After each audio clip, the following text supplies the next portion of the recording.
Hi friends, my name is Kayla Rayne, and today I'm going to be doing my wrap-up for December, where I read a total of 6 things. So December is crunch time, and that's the time of year when everyone's trying to meet their reading goals, and I did not reach mine. I had a reading goal of reading 100 books in 2018, and I ended up reading 88, and I will be honest, I started December with good intentions. I thought, sure, who couldn't read 18 books in a month? Like, no big deal. I've never done it before, but maybe this is a month. And then I got to the end of the month and I had read 6 things, which is fine. And I would like to share those 6 things with you today because mostly they were pretty good and there was only one kind of meh book in the bunch. So not too bad, I guess. So the first book that I ended up reading and finishing was Amal, Unbound by Aisha Saeed. This is a middle grade novel that follows a main character named Amal, and she ends up being placed in indentured servitude because she has embarrassed a very prestigious kind of thug-like man who lives in her town, and he's really pissed about it. So he goes to her family and he's like, hi, I need her to pay off the slight that she did.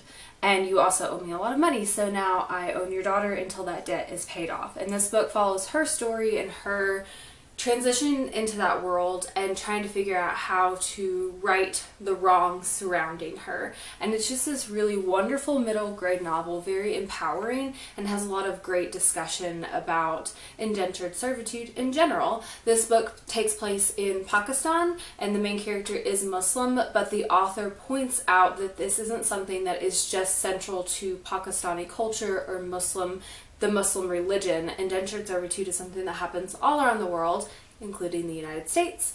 So I was really glad that the author pointed that out because, well, I know that not every reader will know that, and this is also meant to be placed to the hands of young children who are still figuring things out about the world. So I'm glad the author took the time to explain that and kind of make it a part of the narrative.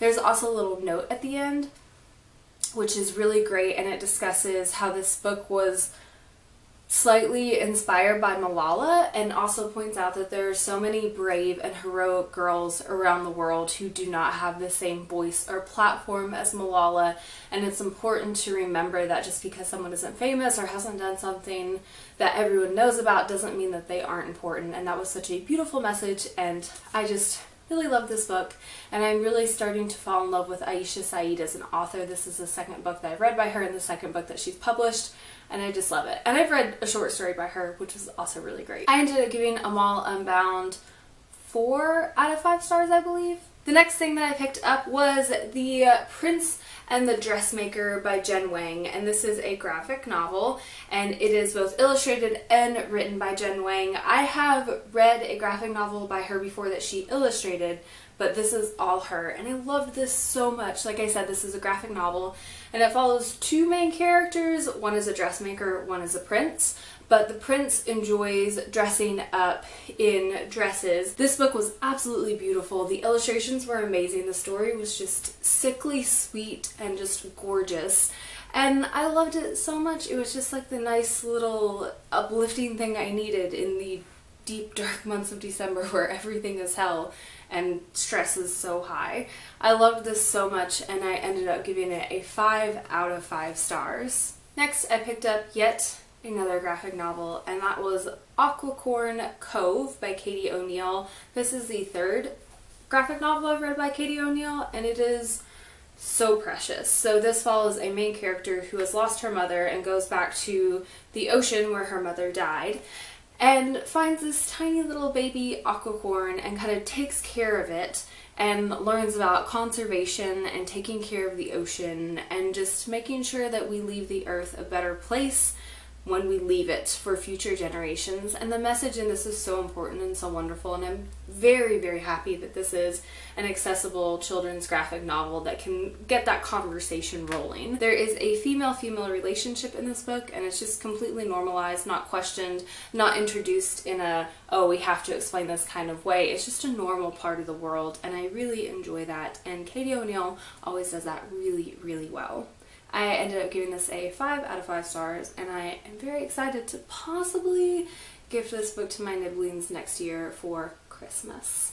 Next, I read When the Sea Turned Silver by Grace Lynn. I don't know why I forgot her name because I love her as an author. This is the final middle grade that Grace Lynn currently has published, and I've kind of been putting it off because I knew this was the last one until she publishes another, or maybe the last one ever because I don't know if she's going to publish another.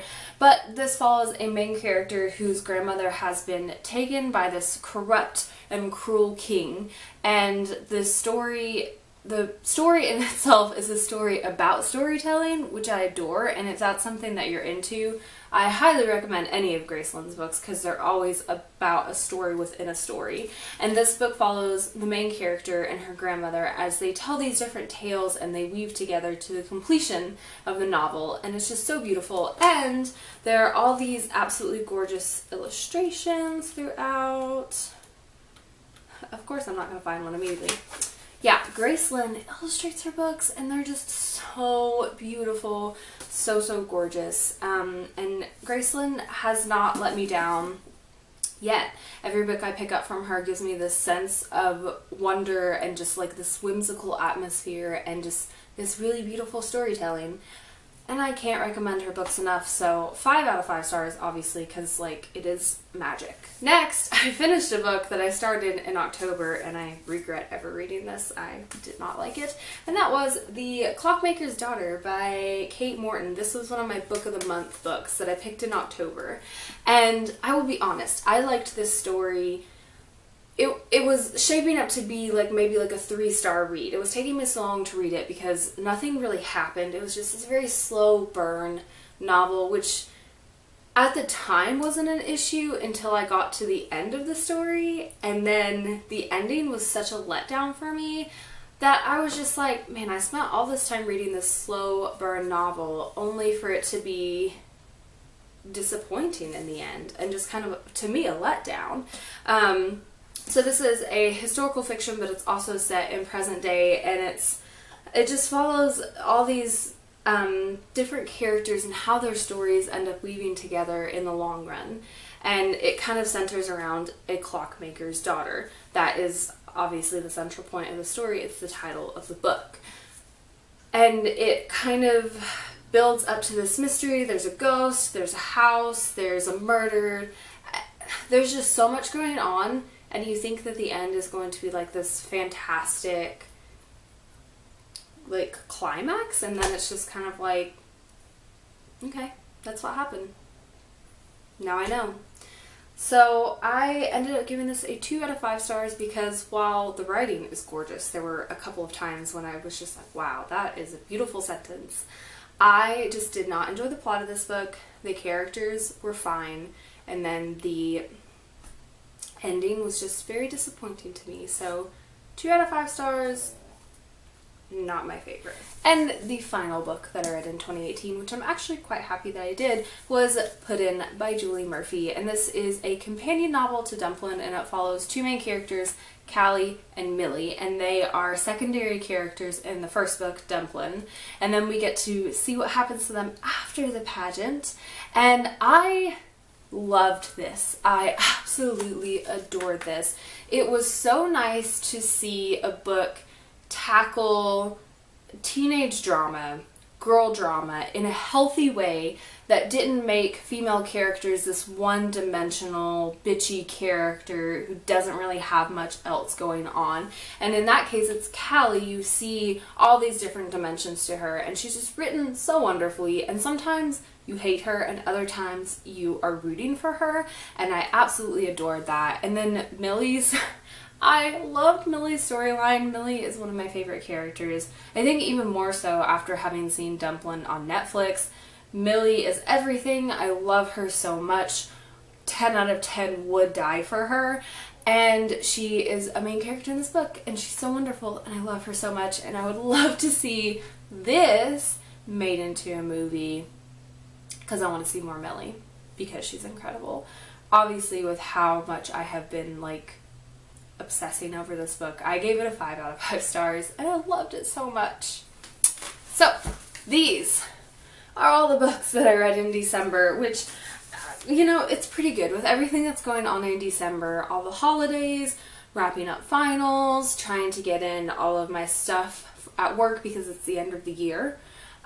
I'm pretty proud of myself. I'm pretty proud of myself for having read 88 books in the year with everything that was going on.